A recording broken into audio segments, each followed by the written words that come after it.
Good morning, America. Breaking news in the Middle East. More than 24 people killed and nearly 200 others injured near an aid distribution site. That, according to the Gaza Health Ministry, which accuses Israeli forces of opening fire on the gathering crowd. As prospects of a ceasefire deal appear slimmer than ever. Our Ian Panel live from the region. Global backlash. President Trump's promise to double tariffs on imported steel drawing sharp reaction by the European Commission as tensions escalate with China over Trump's claims that the country isn't following through on its trade promises. Air quality alerts. Smoke from more than 180 Canadian wildfires blowing smoke into the U.S., creating hazy and unhealthy conditions. Who's seeing the worst of it? Legal battles. The look ahead in the Sean Diddy Combs case. Cross-examination for a key witness who accuses him of physical and sexual violence. While the defense has its turn in the Karen Reed murder trial. Could she take the stand? Our legal expert gives his take on the cases. Dramatic rescue. A hiker trapped by a 700-pound boulder in the Alaskan wilderness, pinned by the leg. I thought for sure any second was going to break. The quick-thinking actions of his wife and how he was finally airlifted to safety. Couple tears in the studio this morning. Yeah, it was a sad night for New York fans, but the same can't be said for the Pacers, who are headed to the NBA Finals. We have more on last night's game in just a moment, but we do have a lot of other news to cover this morning, including international reaction to President Trump's latest tariff threat, a 50% surcharge on steel imports into the U.S. Plus, as the summer travel season kicks into high gear, the CDC issuing a new warning to travelers about the measles, with cases in the U.S. now topping 1,000. Yeah, gotta watch that. But we do begin here with the chaotic scene in Gaza this morning. More than 24 people reported killed and nearly 200 others injured near an aid distribution site. ABC News chief foreign correspondent Ian Panel is in Tel Aviv with what we're learning right now. Ian, good morning. Yeah, good morning, Gio. It's hard to imagine things getting worse in Gaza, but a shooting incident this morning as desperate people try to get food, and now a ceasefire deal that appears to be going sideways means there's little end to the suffering there. This morning, more than 30 people killed trying to get food in Gaza, according to the Hamas-run health ministry. Ambulances packed with victims flooding into Nasser Hospital in Khan Yunis. The militants and eyewitnesses accusing Israeli forces of opening fire near a US-run food distribution centre.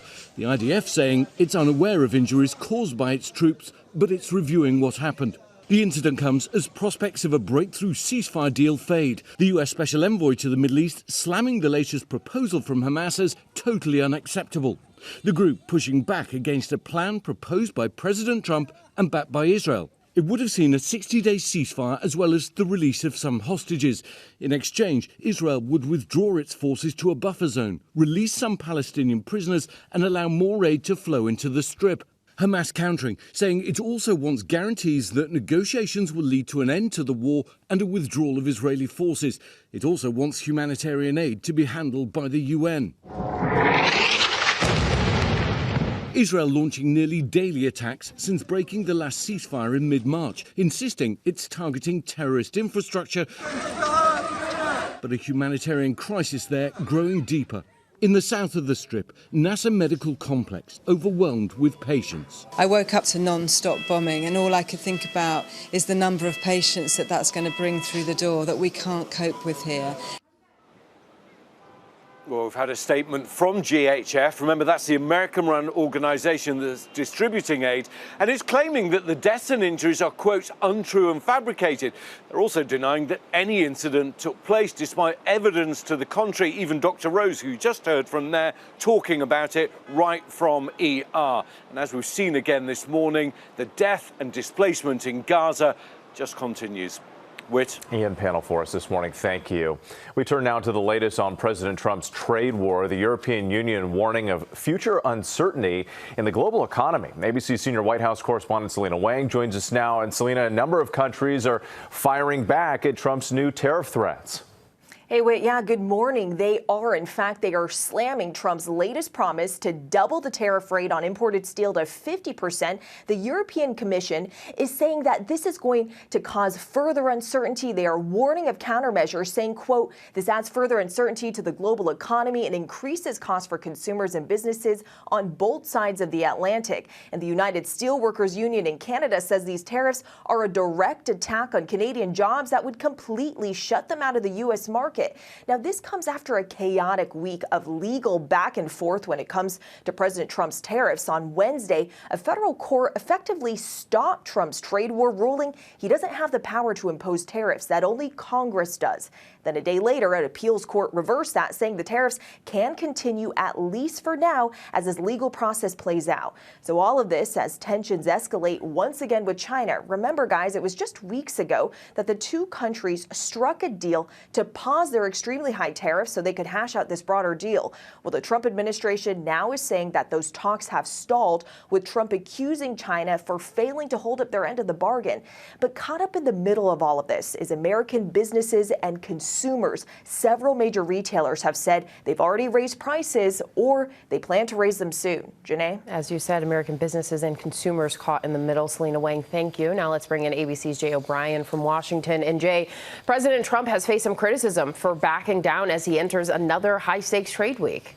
Yeah, Janae, just this week we saw the president push back strongly when a reporter brought up that Wall Street meme in the Oval Office called the quote-unquote taco trade, which stands for Trump always chickens out. Now, Trump is reasserting that he's delayed any tariffs over the course of this process in order to reach productive trade deals, and that this is all part of an ongoing negotiation process meant to push governments to the negotiating table. But it's true that while there is this anxiety and uncertainty that Selena mentioned, Trump has punted on some of his steepest tariffs, from his steepest reciprocal tariffs, for instance, even to a 50% tariff that he announced a little bit more than a week ago on goods from the European Union. So all of that creates uncertainty among some business owners and consumers, and we're seeing that play out once again with these newly announced steel tariffs, Janae. It certainly was a moment when he was asked that question. At the same time, Jay, you've been looking into how the president's personal business interests and other possible conflicts are potentially colliding with his presidency. What more are we learning there? Yeah, there are a couple of places where ethics experts we've talked to, as well as Democrats and even some Republicans, say that they have concerns. One is real estate. The Trump family has multiple real estate dealings in countries in the Middle East, for example. Some of those deals closed in the weeks right before the president officially visited those very same countries. Another area is cryptocurrency. Trump-affiliated companies have ties to various crypto ventures. Remember, the president even hosted that dinner for top investors in his personal meme coin last month. Now, the White House says that the president is following all applicable ethics rules and laws and that his family controls a trust that has his assets in it. And they say, quote, everything President Trump does is to benefit the American people. Janae. All right, Jay, and we know you'll have more of that reporting coming up later on this week. Thanks for being with us, and make sure to tune into This Week later on. George Stephanopoulos speaks with top White House economic advisor Kevin Hassett about the legal battles over the Trump administration's sweeping tariffs. Plus, World Food Program Executive Director Cindy McCain discusses the ongoing hunger crisis in Gaza. Gio. Okay, Janae. Meanwhile, leaders from Russia and Ukraine could return to the table for a second round of peace talks. Russia offered to hold negotiations again in Istanbul tomorrow, but there are doubts over if the meeting will even happen. Ukraine is reportedly holding out on committing to show up for talks until Russia formally shares its demands. Moscow is refusing to reveal its terms, with the Kremlin insisting those details remain in secret until talks begin. Whit? Gio, now to the weather and the air quality concerns from those Canadian wildfires impacting parts of the Midwest. Meteorologist Brittany Bell from our New York station WABC is tracking all of it for us. Brittany, good morning. And good morning to you, too. So the impacts continue today. So the entire state of Minnesota waking up to an air quality alert. And this was a scene in International Falls yesterday, the sunrise. You can barely make out the sun because of the haze and smoky conditions. I want to show you what's driving, who's being impacted by this smoke. The same area of low pressure that brought severe weather to portions of the East Coast, pushing a lot of this south and east across the upper Midwest and the Great Lakes. The smoke tracker is showing the higher concentration stretching from Minnesota, Iowa, and then moving farther east towards the Great Lakes by Monday afternoon. Gio? All right, Brittany, thank you so much. We appreciate it. Meanwhile, court is back in session tomorrow for Sean Diddy Combs' federal racketeering and sex trafficking trial. He's pleaded not guilty. The rap mogul's former assistant, who is testifying under the pseudonym Mia, is expected to return to the witness stand for more on what's ahead in this trial and another high-profile case. Let's go ahead and bring in ABC News legal contributor Brian Buckmire. Brian, it is good to see you. Thanks for having me, guys. Okay, so Diddy's lawyers are getting ready to cross-examine Mia again. What do you expect to see there? I think more of the same. What we're seeing here is not a confrontation of the direct allegations that she made of sexual assault, forced labor, even rape as well. But instead, they're trying to juxtapose that relationship with social media. She's saying that, okay, on Sean Combs' birthday, he sexually assaulted her, but 2 or 3 days later, she's in a photo with Sean Combs on her own personal social media talking about the great times and how he's a mentor and all these other positive things. And the argument I think they're trying to make is, if this person was so horrible to you, why are you doing this? Now, of course, we've heard from Dr. Hughes, a sex trauma expert, that explains some of this, but they're still trying to make the argument of maybe it didn't happen or it didn't happen the way you're articulating based on your social media and your reactions thereafter. And Brian, you've been inside the courtroom. What has this former assistant's temperament been like as she's faced these very difficult questions? I would say for 95% of it, meek, timid, small, both in the way that she presents herself. Oftentimes, even when she's speaking in direct examination, she's looking straight down, never really looking at the people that's asking her questions. The other 5% of the time I think is somewhat interesting is when she reads some of those text messages, especially text messages between friends like D-Rock, one of Sean Combs' assistant. She gets a little bubbly, I think, remembering some of the good times, because throughout her testimony, she said, when the highs were high, they were great. But when the lows were lows, it was very difficult, and those lows are what these allegations are stemming from. And there is so much more to be seen in that case. But Brian, we want to ask you about another high-profile case on our radar, and that is the Karen Reed trial. She's accused of killing her then police officer boyfriend back in 2022. She's pleaded not guilty to that trial. Now in the hands of the defense, what kind of testimony could we be in for? And if I'm not mistaken, it's the defense that has a former juror from her first trial working with them, right? That is right, because don't forget the first set of jurors, that was a hung jury. Well, a bit of an argument, though, as to whether or not they decided not guilty on some, but still facing all of the trial charges. Here, I think it's going to be a battle of the experts, and a very, very technical one, that is. On Friday, they put on some of their first witnesses, and with an engineer who is a reconstruction expert of that crash. And we're talking about the differences of little milliseconds, where, well, did the accident happen at 12:32 and 09 milliseconds, or was it 12:32 and 29 milliseconds? We're really getting down to the nitty-gritty here, but we may see witnesses who testified in the first trial, but not the second trial. Former officer Michael Proctor was not a witness by the prosecution in this trial, as he was in the first one. Maybe the defense calls him. But also there's the question of whether or not Karen Reed takes this stand. I think the major difference there being a lot of her interviews and docuseries have been played in this trial. I think on the steps of the courthouse she said TBD as to whether or not she'll testify. But it's her right to do so. She may or may not. Well, on that point, she didn't testify in that first trial, but now you're saying she potentially could. Could this help her? What do you think? So she could always testify. It is everyone's constitutional right to plead the fifth and not testify, or get up there and testify. And I think what's unique about this second trial is, again, because a lot of her interviews were played in the trial, she might want to get up there and set the record straight in a way that she did it in the first trial. She might say, okay, when I was talking about this in this interview, I was simply opining. I wasn't saying what I did or didn't do. But this is very much a case of the government hasn't proven their case. The prosecution hasn't met their burden, but also to some degree, maybe she's innocent based on just the science of it all. Her testimony, her intent, her thought may not be the key to this case for the defense, but maybe she sees it differently. Yeah. Two very big cases. We always appreciate your analysis. Thank you, Brian. My pleasure. All right, we turn now to the increasing concerns about the measles and a new travel warning from the CDC as cases top 1,000 in the U.S. ABC's Morgan Norwood joins us with the latest. Morgan, good morning. Hi, good morning to you, Whit. With measles cases climbing both here and abroad, this morning the CDC is urging travelers to check their vaccination status before checking into that international flight.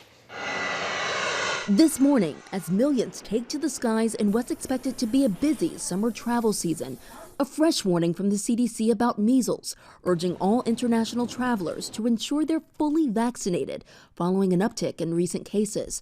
Just last week, 42 new cases reported nationwide, bringing the total to more than 1,000 across 32 states, mostly among people who are unvaccinated or whose vaccination status is unknown. In Colorado, officials confirming the state's second outbreak of the year after 3 passengers on a Turkish Airlines flight tested positive, including one fully vaccinated adult. Health officials say while breakthrough cases among those vaccinated are rare, measles is extremely contagious and can linger in the air for up to 2 hours. Measles is one of the most infectious viruses that we know. Make sure that you're vaccinated and your risk for measles goes way down. As the CDC grapples with a growing number of measles cases, the agency quietly revisiting its COVID-19 vaccine guidance, saying children may receive the shot with guidance from their doctor, just days after Health and Human Services Secretary Robert F. Kennedy Jr. said vaccines would no longer be recommended for healthy children and pregnant women. Pregnant women now left with no recommendation on whether to vaccinate. This, of course, is a debate between the public health establishment and those that may see vaccination as a choice, when, of course, we know that when we don't have enough vaccination in the community, increased risk occurs. And medical groups that we spoke with emphasize that the science and benefit of these vaccines hasn't changed, but they do worry that the shifting messaging from federal officials could leave patients confused. Guys? Certainly has the potential to. Morgan, thank you for your reporting. We're getting a break from nasty weather up here in the Northeast, but this morning it's June, but it feels a little chilly. I was just going to say, like, what? June 1st? Wait, but it's going to be upper 80s by midweek, right? Yeah.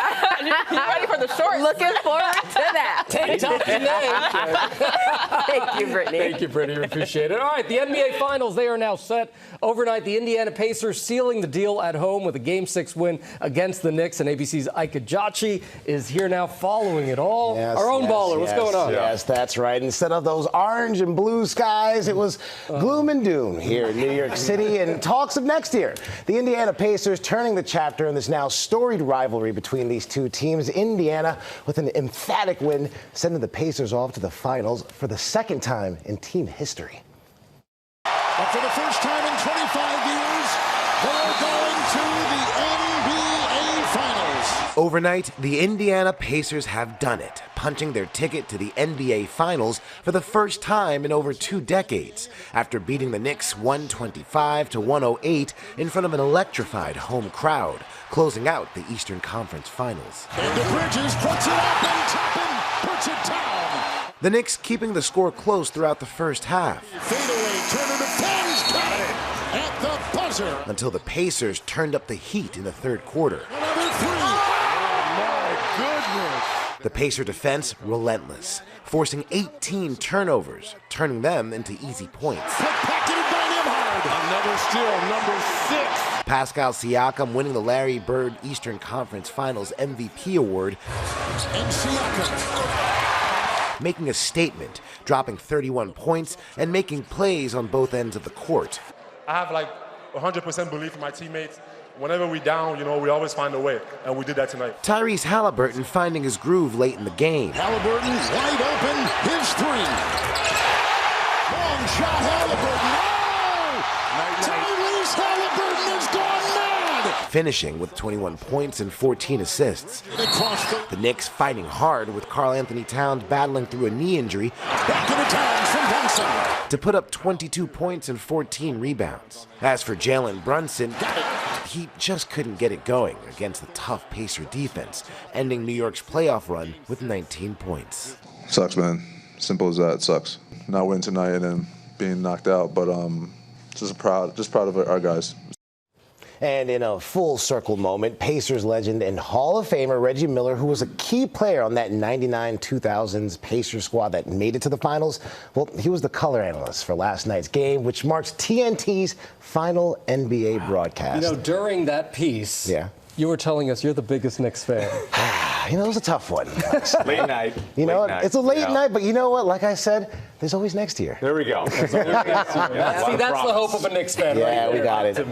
Ike, thank you so much. We appreciate it. And all eyes turn to the NBA Finals, where the Pacers will take on the Oklahoma Thunder. That's coming up. And ESPN's Malika Andrews is going to join us right here to break down the Finals matchup. Looking forward to that. Also ahead here on GMA, a deadly house explosion in a neighborhood near Kansas City. Yep, and plus also coming up, an amazing survival story this morning. A hiker speaking out after being trapped for hours under a massive boulder in the Alaskan wilderness, how he made it out alive. Just an incredible story there, and a special Pride Month edition of Binge This.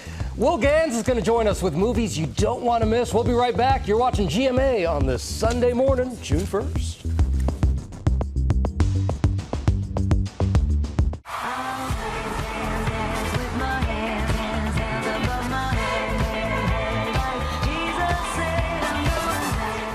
All right, welcome back to GMA. You know who that is. That's Lady Gaga doing the viral dance from the Netflix series Wednesday.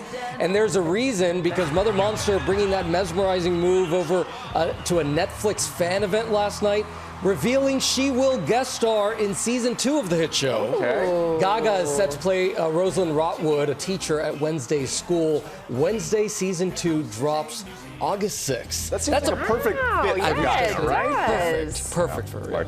Well, that's really cool. Now let's take a look at some of the other top stories that we're following on this Sunday morning. Dramatic images of a deadly house explosion just outside of Kansas City, Missouri. A powerful blast rocked a neighborhood in the town of Gladstone. Look at that. That house reduced to splinters. Police say the remains of an unidentified man and a dog were found in the rubble. Also, the maker of Oreo is ready to take a bite out of Aldi after waging copycat claims. Snack food maker Mondelez International is suing the supermarket chain. They claim that the packaging for Aldi's cookies and crackers blatantly copies their snacks like Chips Ahoy, Wheat Thins, and Oreos. Mondelez says Aldi's packaging is likely to confuse customers. The company is seeking monetary damages and wants Aldi to stop selling the snacks in question. With a glass of milk? Just here I go. All right, Americans serving up history at the French Open. 8 U.S. tennis players are heading into the singles round of 16. That's 5 women and 3 men, including Coco Gauff, Madison Keys, Tommy Paul, and Ben Shelton. The last time this many Americans made it this far in the French Open was 40 years ago, 1985. Oh, but I'm only 39 and I was 85. That's so funny. I wasn't going to be shady. I was going to be like, remember that, Janae? Yep. Yeah. Oh, nope. All right. Nope. All right, we are going to start this half hour here with a hiker's incredible survival story. He found himself face down in a frigid creek, trapped by a 700-pound boulder. His wife managing to keep his head above the water until help could arrive, and he's now speaking out about his ordeal. ABC's Melissa Adon is here with this incredible story. Good morning, Melissa. Good morning, Gio. It is really a remarkable survival story. The couple says they were hiking towards Godwin Glacier. It's a tourist destination in Alaska that they say they've hiked before, but this time it was like no other. This morning, a harrowing rescue for one Alaskan couple, as 61-year-old Kel Morris is hoisted to safety, seen here in this dramatic video. Morris was hiking a creek near a glacier just south of Anchorage with his wife over Memorial Day weekend when suddenly the rocky terrain slid out from under him. Morris ending up pinned between a 700-pound boulder and the icy Alaskan waters below. It was pressed right in the center of like my left hamstring.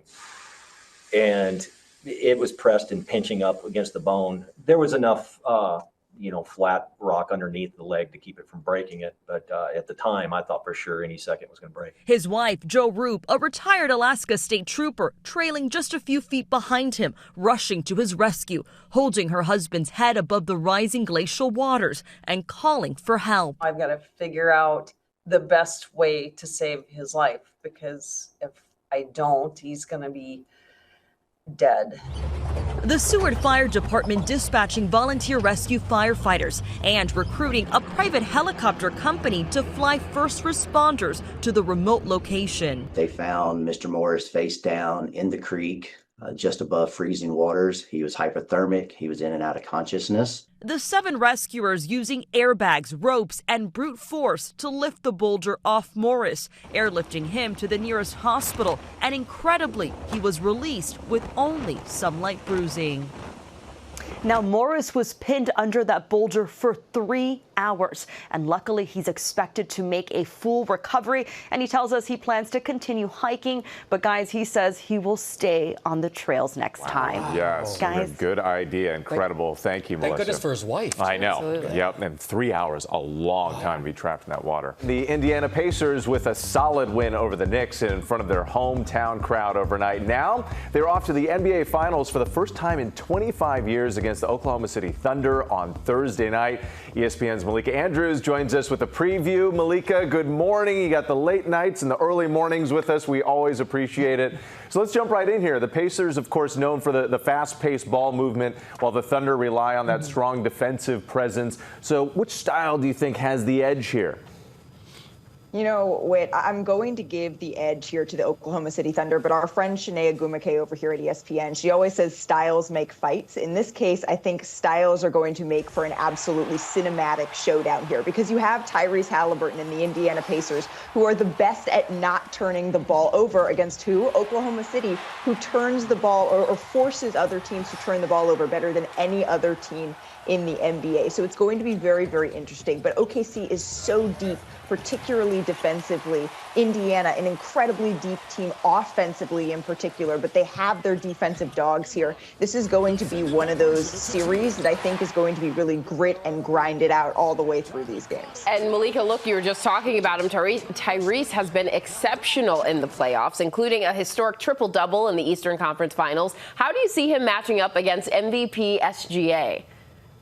Yeah, what a showman, right, Janae? I mean, watching the evolution of Tyrese Halliburton as he's in the Garden, silencing fans, creating these historic comebacks, and still it's Pascal Siakam who wins Eastern Conference MVP. I don't actually expect Tyrese Halliburton to be the one guarding Shai Gilgeous-Alexander, right? They have some stronger defenders here on the Indiana Pacers that they're going to put on the league MVP. But one thing about these two young stars, I think they're going to bring out their best in each other. You have Shai, who I call Shea Butter because he's just so smooth, he's so cool. And then you have Tyrese, who really lives out loud, and his game is really an exclamation point at all moments. And so I think it's going to be really fun to watch, although I don't necessarily think they're going to match up all that much in the actual X's and O's. And both teams are obviously vying for their first NBA championship. So, Malika, the pressure they must be feeling as they approach the finals.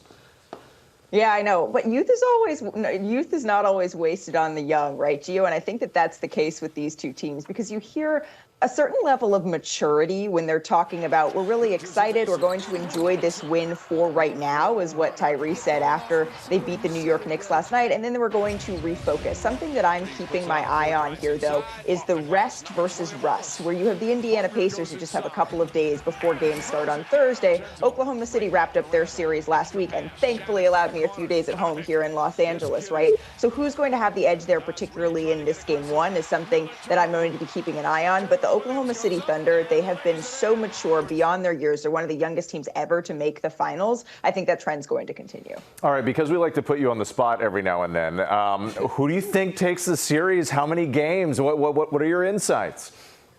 All right, I'm going to go with the Oklahoma City Thunder, and I'm going to say in 6 games. I would love to see them be able to win at home because they have one of the best, most raucous, awesome crowds in the NBA. But I think the thing about the Indiana Pacers is they just kind of keep coming at you, and they get these tricky games that maybe they shouldn't have. But if SGA can win a title this year, my friends, he's going to have the scoring title, the MVP, and a NBA title. The only other players that have ever done that, Shaq, Michael Jordan, Kareem Abdul-Jabbar. Wow. Okay, the trifecta. I love that you go there, too, for us. You don't hold back. We appreciate it, Malika. All right, get some rest. We'll talk to you soon. Of course, you can catch Game 1 of the NBA Finals Thursday night right here on ABC at 8:30. And coming up on Good Morning America, our special Pride Month edition of Binge This with some old favorites.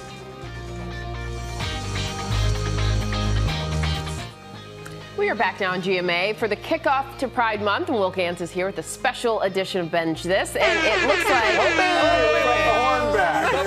That's a Sunday. There are right so there. many good movies to choose from, Will. So first up, let's look at some feel-good movies about LGBTQ characters. Yes, emphasis on feel-good here. Let's start with Fire Island. This is a retelling of Jane Austen's classic Pride and Prejudice, starring Joel Kim Booster, Bowen Yang, Conrad Ricamora, Matt Rogers, and Margaret Cho, among others. It's a laugh-out-loud, funny examination of chosen family and the ways we let our best friends love us when we can't love ourselves. It's streaming on Hulu, but it's rated R, you guys, so that one is not for the whole family. I will say, though, one that is for the whole family, Love, Simon. This is about a high school student who hasn't told his friends or family yet that he's gay, or that he's fallen for an anonymous classmate online. It's so sweet, and there's a scene in which Simon comes out to his mom, who's played by Jennifer Garner, and my wish is that every parent could see this so that they might have the language that they would need should they find themselves in a similar situation. Love, Simon is streaming on Amazon Prime. That is a beautiful moment, and I think it's based on the director's conversation with his mom. It's a beautiful, beautiful Should we moment. all be so lucky? Yeah. Okay, so what about if you're trying to learn something? Yes, okay, so Paris is Burning is required viewing. This is a documentary shot from the mid to late 80s documenting New York City's underground ballroom culture. It pays tribute to Black and Latinx, queer and trans folks who paved the way for things like Madonna's voguing and inspired the sound of Beyonce's Renaissance album. Paris is Burning is streaming on Max, and on that same platform, The Normal Heart is a star-studded movie based on a play about the rise of the AIDS epidemic in New York City in the early 80s. Listen to this cast: Mark Ruffalo, Matt Bomer, Jim Parsons, Julia Roberts. This is devastating, but as someone who wasn't alive at the time, it reminds me of all the ways the generations before mine survived and thrived so that I can be me today. What about award winners? Any of those on your list? Plenty, yes. I'm glad you asked. All of Us Strangers was named the Film of the Year by the Society of LGBTQ Entertainment Critics 2 years ago, and it stars Andrew Scott as a writer who lost his parents decades ago in a car accident. But upon visiting his childhood home, he's able to fully imagine the conversations that he'd have with them if they were still alive. Andrew's performance is one of the greatest I've seen on the big screen ever. But word to the wise, yes, wear waterproof mascara if you watch it on Apple TV or Prime. I always do. Yes. and thank God for it, Whit. Lastly, That's an ally right yeah, there it is. We all know this show about the Rose family, which I'm not allowed to say the name of on TV, but it cleaned up at the Emmy Awards, winning every award it was nominated for in its final season. It's so yes, funny. it's so great. Dan Levy, who of course stars in the show, said he deliberately created a world within the show that doesn't have homophobia in it at all. It's a lovely way to remind audiences that someone's identity doesn't have to be up for debate, that sometimes when someone tells you who they are, you can simply believe them. That show is streaming now on Disney+. But how would Moira Rose say that? In the lee of a picturesque ridge lies a small and unpretentious winery, one that pampers its fruit like its so own ready bébés. for him to set you up like that? By the way, I didn't know he was going to ask me to do it, but I'm so glad you did. You just got it ready at all times. You never know. That's right. Will, Moira, thank you. Thank we you. appreciate Yeah. it. And we'll be right back here on GMA. Happy Pride Month. With our play of the day, and you can get your daily dose of cuteness here by checking out the Sled Dog Puppy Cam here. Yes, they've got a camera. Denali National Park has the cameras rolling on its kennels. Once again, viewers can check out the newest litter of pups at the park. Their names: Storm, Squall, Grapple, Fog, and Dew. They got those special names in honor of the National Weather Service, which is celebrating 100 years. Look how cute this puppy is. Or you can get your daily dose of cuteness looking into Whit Johnson's eyes with that waterproof mascara he's got. Go ahead, look into him. I'm never going to live it down. Hey, thanks for joining us here on GMA. We'll see you on ABC News Live. Have a good time.